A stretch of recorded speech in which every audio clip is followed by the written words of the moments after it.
Héritier de Dieu, salut.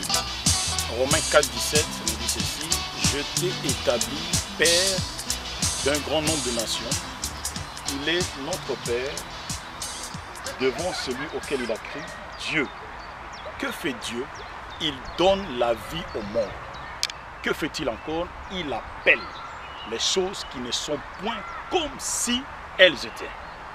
Ça, c'est la révélation que le Saint-Esprit avait donnée à Paul concernant la vie de patriarche, de notre patriarche Abraham. Vous savez, il a tiré cet enseignement de Genèse 17, verset 5, qui dit que Dieu dit ceci à Abraham, il dit: on ne t'appellera plus Abraham, mais ton nom sera Abraham, donc père d'une multitude des nations. Alors nous voyons ici, le Saint-Esprit a révélé plusieurs siècles après à Paul la vie d'Abraham. Comment Abraham a-t-il procédé? Il lui a donné la stratégie concernant le secret de sa réussite.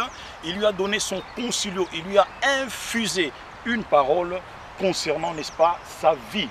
Alors, qu'est-ce qui s'est passé? Vous savez, il dit: je t'ai établi. Donc ça, c'est l'image de toi et moi, nouvelle création. Dieu est en train de te dire tout simplement: je t'ai sorti du monde, je t'ai racheté, je t'ai appelé, j'ai éloigné de toi les péchés, je t'ai béni de toute forme de bénédiction spirituelle dans le lieu céleste. Et qu'est-ce qui est important ici encore, bien aimé? Remarquez une chose, la Bible dit ceci, que Dieu, qui est ton Père aujourd'hui, le Dieu d'Israël, est devenu notre Père. Que fait papa? Il donne la vie aux morts. La pauvreté, c'est la mort de la richesse.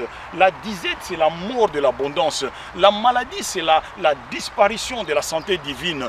Et la souillure, c'est la mort de la pureté. La stérilité, c'est la mort de la fécondité. Mais que fait papa? Papa donne la vie aux morts. Et que fait-il encore papa? Oh bien-aimé, remarquez ceci.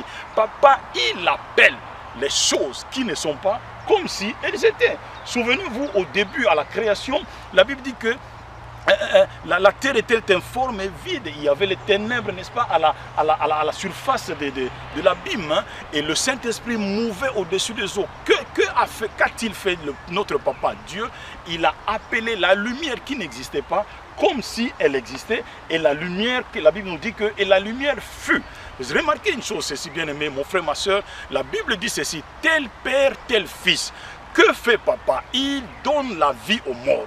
Que fait papa? Il appelle les choses qui ne sont pas comme si elles étaient. Alors toi étant fils, tu vas faire la même chose pour réussir dans ce qui te dérange, pour réussir dans ce que tu veux.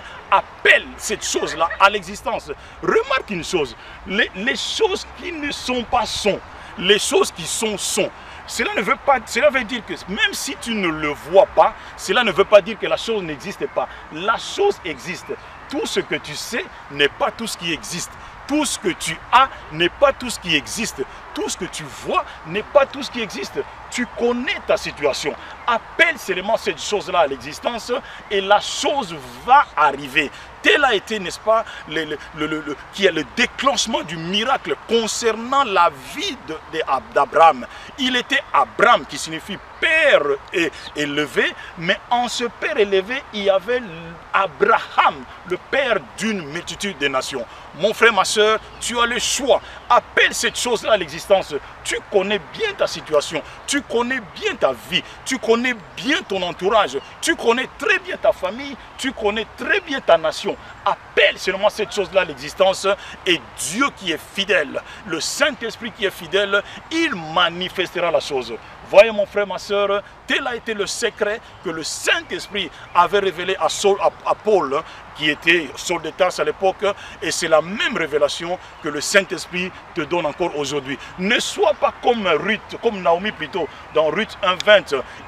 Naomi qui veut tout simplement dire la douceur, la beauté, l'élégance, à cause des inquiétudes de la vie, elle a dit: appelez-moi plutôt Mara. Elle part du meilleur au pire, mais toi, fais comme papa, part du pire au meilleur. Soyez bénis, soyez fortifiés dans le précieux nom de notre Seigneur Jésus-Christ. Et